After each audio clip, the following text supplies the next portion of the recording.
Hola, buen día a todos.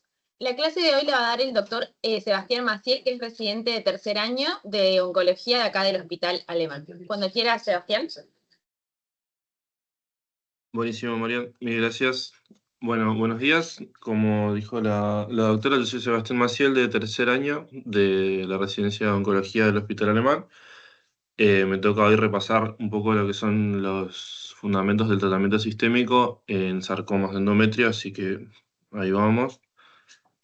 La idea es que podamos repasar un poco las indicaciones. Nada, en estadios locales, como ya vimos las clases anteriores, si hay un lugar para la adyuvancia en este tipo de enfermedad. Vamos a hablar de un poco la terapia de primera línea y posteriores, y después unas pequeñas conclusiones. Como bien dijeron en las clases anteriores, si bien los sarcomas de por sí ya son una entidad poco frecuente, los sarcomas uterinos sobre todo también están bastante subrepresentados en los estudios, así que repasamos con los chicos un poco la parte de ESMO y NCC para poder hacer la clase. Un poquito de generalidades, que ya lo habían mencionado en todas las clases anteriores, pero para no perder un poco el hilo. 0,5 a 1% de todos los tumores ginecológicos, cuando hablamos de sarcomas uterinos, una incidencia de 0,5 a 2 mujeres cada 100.000. Antes de encarar lo que es el tratamiento, nos basamos en la clasificación de WHO del 2020. Leiomyosarcoma es el grupo que más representado está, es el tipo de tumor de sarcoma uterino más frecuente. Después tenemos los sarcomas del estroma, tanto a alto y bajo grado. Después tenemos un pequeño grupo diferenciado y en otros, aún menos representados, rhabdomyosarcomas, liposarcomas y los pecomas que por ahí son mencionados, pero bueno, nos vamos a basar sobre todo en la evidencia del leiomyosarcoma y los sarcomas estromales para hablar del tratamiento. Bueno, en cuanto a la estadificación de riesgo, estos tumores toman en cuenta tanto el estadio de la enfermedad como el grado histológico. Y como podemos ver, en cuanto a pronóstico, del estadio 1 a 3 a 3 años, como una PFS del 50%, y el ranking metastásico a los 5 años, 45% de estadios 1 a 3. Vemos cómo a medida que vamos avanzando en los estadios, disminuye la supervivencia global de estos pacientes. Y en cuanto a la histología, tenemos que de buen pronóstico pueden ser los sarcomas estromales, el sarcoma adenosarcoma, perdón, de bajo grado. El leiomyosarcoma es una etiología de mal pronóstico, y después si tenemos un sarcoma de alto grado o que tengan sectores de sobrecrecimiento sarcomatoso, hablamos de muy, muy mal pronóstico. Así que eso nos va a servir un poco para encarar a la enfermedad. Esto es nada más un repaso, la verdad que no me tendría que haber metido en la parte de cirugía, pero bueno, habíamos repasado en las clases anteriores que los estadios localizados para todos los tipos de sarcomas uterinos, la indicación es la cirugía. Bueno, basado en la revisión de ESMO, Huracán y Genturis, para estadios localizados de sarcomas uterinos, histerectomía total en bloque sigue siendo el estándar, y nada, la radioterapia adyuvante no está indicado de rutina.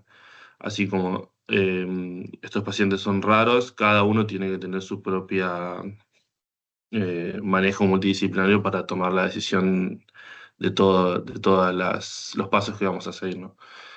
Eh, Estos test de ESMO del año pasado, por ahora no hay una indicación clara de adyuvancia después de la cirugía de estos tumores, por más que tengan un estadio que sea resecable. No hay una indicación clara. Hubo 3 estudios que compararon la observación versus hacer tratamiento. No, ninguno dio resultados positivos. Ellos desarrollaron, digo ellos, una plataforma genética que se llama, eso, lo que está escrito ahí, el SynSarc, que es una firma genética que evalúa 67 genes, y en tumores, en sarcomatoides de tejidos blandos, puede llegar a ser un buen predictor para ver si estos pacientes son candidatos o no a recibir adyuvancia. Este es un estudio que está en marcha. Ellos toman en cuenta a estos pacientes que son FIGO1, que tengan sarcomas uterinos resecados, si pueden acceder o no a esta plataforma, que es el SynSarc. ingresaron 168 pacientes por ahora, esto está en marcha. La idea es que puede llegar a completarse en este año, creo, y ven cómo les va en cuanto a riesgo, teniendo en cuenta esta firma genética. Si son de alto riesgo, los vuelven a randomizar a una rama de vigilancia activa versus 4 ciclos de quimioterapia, doxorubicina más travectina, que sería nuestro objetivo de primera línea, que ahora lo vamos a ver. Y si es de bajo riesgo, lo mandan a vigilancia activa. Como digo, esto fue presentado el año pasado en junio, y es un estudio que está en marcha y veremos cómo le va para ver si hay indicación o no de adyuvancia. Así que por el momento, como dijimos acá, no hay evidencia de beneficio en la adyuvancia en estos pacientes. Hablando ya de los estadios avanzados, irresecables o metastásicos, en la NCC nos dan como primera línea de tratamiento estas opciones: doxorubicina para los sarcomas uterinos puros. Después, lo que más vamos a charlar ahora es el leiomiosarcoma, que la doxorubicina más trabectina es la primera indicación. Nada, el GEDIS es un estudio fase 3 que comparaba una línea de tratamiento doxorubicina más monodroga, perdón, versus gemcitabina docetaxel, y no mostró ninguna diferencia a favor de ninguno, así que por la menos toxicidad elegimos la doxorubicina como primera elección, siempre y cuando no sea un leiomiosarcoma. También tenemos la opción de doxorubicina con ifosfamida para los que tienen rasgos de indiferenciado, y la dacarbazina con doxorubicina para los pacientes que tengan leiomiosarcoma o que no sean elegibles para recibir ifosfamida. Este es un estudio retrospectivo que sacaba pacientes con tumores sarcomatosos de partes blandas, en los cuales trataron de identificar los pacientes que tenían sarcomas uterinos, y revisaban estos resultados a favor de la doxorubicina más dacarbazina, que ya es lo que habíamos dicho previamente.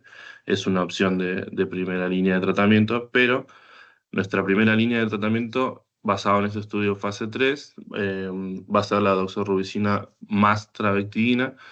Este estudio es para pacientes que tengan leiomiosarcomas uterinos o leiomiosarcoma de partes blandas con enfermedad localmente avanzada o metastásica, sin quimioterapia previa. Se randomizaban a doxorubicina cada 3 semanas por 6 ciclos. Después, en el medio, si estaba indicado, si eran candidatos, se hacía terapia quirúrgica o no. Y la otra rama, la rama experimental, era la doxorubicina con travectina, máximo 6 ciclos, y después un mantenimiento con travectina. Bueno, es un esquema un poco tóxico, iba con factores adyuvantes. Como en primario teníamos el PFS por RECIST, y en secundario en PFS por investigador, la seguridad y sobriedad global. Así que estos son los resultados. Vemos ahí al lado izquierdo lo que es PFS, un beneficio a favor de la doxorubicina más travectina por sobre la doxorubicina sola en estos pacientes, con una media de seguimiento de 55 meses.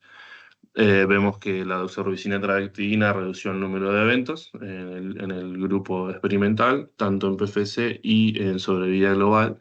Con esta mediana de seguimiento también vemos los datos, ambos con un hazard ratio 0,37 para PFS, 0,65 para lo que es sobrevida global. La P es significativa en ambos grupos. Ahí el lado derecho no salió, pero es significativa. Así que basado en estos resultados, podemos por ahora decir que nuestra primera línea de tratamiento para estos leiomiosarcomas de uterinos, va a ser la de elección. Eh, También repasan en las guías de ESMO los que, en cuanto tengamos la anatomía patológica, si vemos que los tumores que expresan receptores hormonales son candidatos a recibir terapia hormonal. Ahí, como bien dice, no excluido el tamoxifeno por un efecto agonista en lo que es el estroma endometrial. También esto, pocos pacientes, vemos ahí el N es muy chiquito, pero bueno, hay una tasa de respuesta, y la indicación es para leiomiosarcomas, solo en tumores que tengan los receptores hormonales positivos, estos que sean de curso lento o que no sean pacientes que por fragilidad no sean candidatos a recibir quimioterapia. Después, acá empezamos a combinar un poco lo que es ESMO con lo que es la NCC, la guía de ESMO en el congreso del año pasado. Después de varios estudios negativos, habían establecido que no hay en segunda línea. La idea es poder hacer tratamiento con esquemas monodroga. La trabectidina es la opción estándar a pacientes que hayan progresado a la primera línea de tratamiento, que hayan tenido tratamiento con antraciclinas, o no necesariamente, y el objetivo es controlar la enfermedad y una PFS más que una respuesta, porque sabemos que el curso de la enfermedad de estos pacientes que progresan a la primera línea no es bueno, ¿no? No es un buen pronóstico. Así que la idea de estas segundas líneas es tratar de tener un control de la enfermedad, eh, para que los pacientes puedan tener una mejor calidad de vida. Y va yendo a lo que es la NCC, también la NCCN, perdón, también nos recomienda como primera opción en segunda línea la trabectidina. Y después, como siempre, en esta guía tenemos muchas opciones. La verdad que los estudios, por ejemplo, este es un fase 2 del 2011, donde tenemos un análisis de subgrupo en realidad que comparaba la gemcitabina más dacarbazina versus dacarbazina sola en pacientes con tratamiento previo que hayan tenido tumores, como dice ahí, de tejidos blandos, sarcomas de tejidos blandos. Buscando en el análisis de subgrupos, el N total de esto eran 109 pacientes, de los cuales solo 32 tenían leiomiosarcomas, y de origen primario uterino solo eran 16 pacientes. Pero bueno, en los resultados se ve, contrariamente a lo que decía ESMO, no necesariamente es contrario, pero ante la monodroga también, si tenemos la opción de hacer gemcitabina con dacarbazina, es, esta es la evidencia que tenemos. Esto es lo que dicen las guías. Es un poco laxo la evidencia, pero bueno, estas son las indicaciones. También hay un estudio del PALET, lo mencionaban en ESMO del año pasado y también está en la NCC. Espazopanib para enfermedad metastásica en pacientes con sarcoma de partes blandas. Ahí vemos que había 372 pacientes, de los cuales el 44% eran leiomyosarcomas. Eh, Vemos ahí 89% eran mediosarcomas y tenemos una PFS del paso PANIB versus placebo, 4,6 versus 1,6, y una sobrevida global, una overall survival mediana de 12,5 versus 11. Este resultado no fue significativo y tampoco la diferencia es mucha, pero bueno, es lo que tenemos. En cuanto al rol de la inmunoterapia, eh, en las guías de ESMO por ahora dicen que no hay ninguna evidencia de que tengamos beneficios. También expresan este pequeño cuadro de la izquierda que dice que menos del 5% de los tumores de los sarcomas de partes blandas expresan el PDL1, y a la derecha está una indicación de la NCC basada en la Sociedad de Inmunoterapia del Cáncer, esa que está dirigida a tratamientos ginecológicos.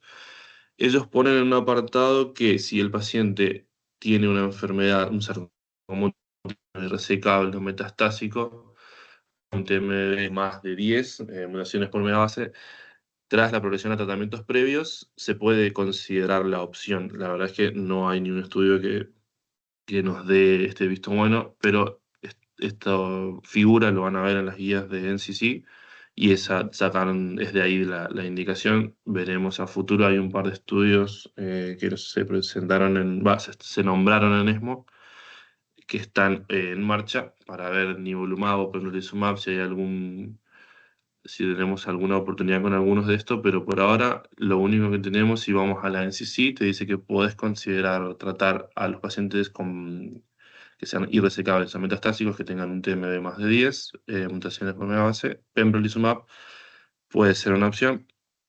Eh, Después también, dirigidos a terapias target, podemos revisar si el tumor expresa un VEGFR, por ejemplo, le podemos dar anti-VEGF. La terapia hormonal, si hay receptores hormonales, ya lo habíamos dicho. Las alteraciones de ALK, fusiones en TRAC, también son pacientes, la verdad que lo habíamos revisado, son estudios muy pequeños, es más una indicación agnóstica en caso de tener la presencia, pero está indicado, el paciente se puede llegar a beneficiar de terapias dirigidas y llegar a tener alguna de estas alteraciones.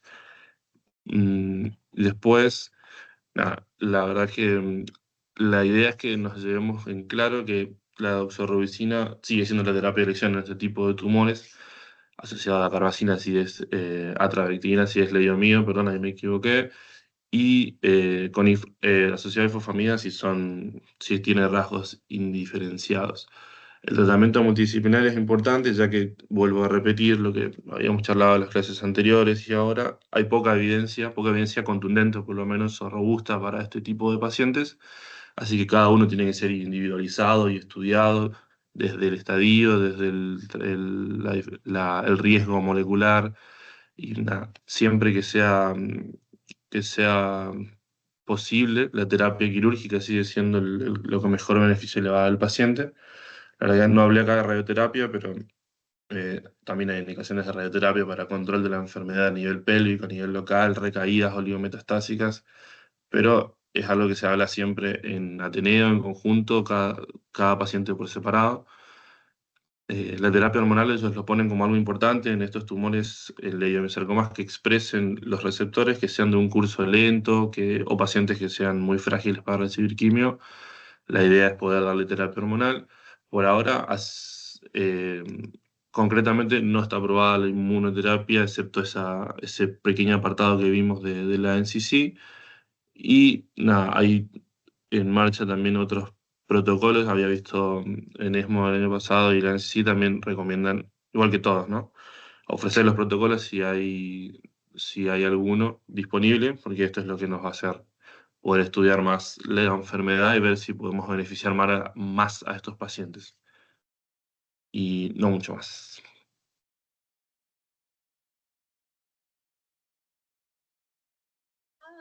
Bueno, muchas gracias, Sebastián.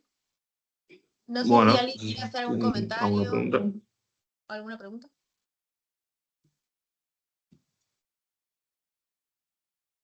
Seba, muchas gracias. Te habla Fede Bianchi. ¿Qué hace Fede? ¿Todo bien y vos? Bien, bien. No, dejar en claro que lamentablemente el sarcoma no tiene es un tumor que, a diferencia de los epiteliales, no se sabe tanto. Es un tumor sumamente agresivo, que el leiomyosarcoma, que sería como el más agresivo de los tumores mesenquimáticos hasta el momento, sí, las quimios, pero muy Sí. diferenciado.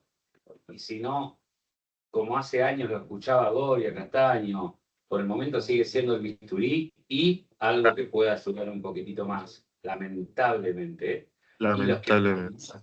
Y los que andan muy bien son los sarcomas de bajo grado, pero el sarcoma estroma endometrial, que es un tumor recidivante, que requiere de mucho rescate quirúrgico siempre y cuando se pueda y con una supervivencia muy larga. Dejar en claro que lamentablemente no hay mucha evidencia a favor de la adyuvancia en los sarcomas. Sí, totalmente. Fue un buen ejercicio, la verdad, buscar esto porque son pocos los pacientes.